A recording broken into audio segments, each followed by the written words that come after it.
Hi, you guys. My name is Ashley, and I will be discussing the case study on this discussion. We were supposed to do an eco map, and here's my eco map. I chose Jessica as the main focus because it was mostly about her. The main two people for her that are positive in her life are Sue and her son John. The reason why I chose them to be a positive connection to Jessica was because they are her family. They are her support system. Everything she does is for her son to be able to provide for him. And for her sister Sue is also a positive influence because if it weren't for her taking care of John when Jessica's at work, Jessica would be even more stressed than what she already is since she can't afford daycare.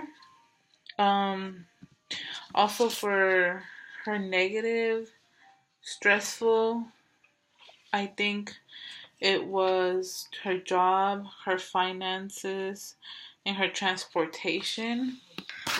Only because when it comes to those three things, she seems very stressed, especially when it comes to her job. Her only making $9 an hour and being the main provider for her family can be very stressful.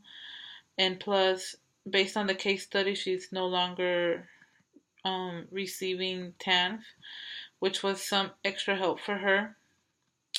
And also, according to the case studies, her finances are what keeps her from moving to a better neighborhood and for her to have a reliable car.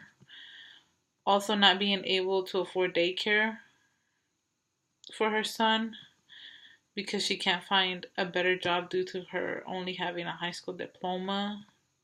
But I think that for Jessica, her biggest problem is transportation to work because without it, she can't provide for her son. And her not being able to buy a reliable car so she can go to work without a problem puts herself at risk of losing her job, which she really needs. And the other three that are important in Jessica's life, well, that are also stressful, I had put her ex-husband, education, and environment, which means not only does Jessica have to worry about providing for her family with a minimum paying job, but also has to worry about the safety of her safety and her sons from her abusive ex-husband and their environment, which in this case is her neighborhood. She has to worry about her husband only living 2 blocks away from her and her son. And she has to worry about her son being bullied by the neighborhood kids because of his autism. And plus, she worries about John's education, if he's receiving enough attention at school, because according to the case study, he's not making a lot of progress. Um, Also, I chose for for the root metaphors. It was based on chapter 9, on the chapter where it talked about the person is like an animal, only because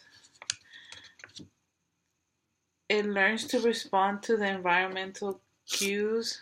In this case, Jessica has to adapt and respond to living in a low income housing, probably since, she makes only $9 an hour, which is not a lot for someone who is the main provider, especially in her family. It also talks about develops behavior patterns based on what is reinforced and punished. And I feel like for Jessica, she's developed like behaviors like stress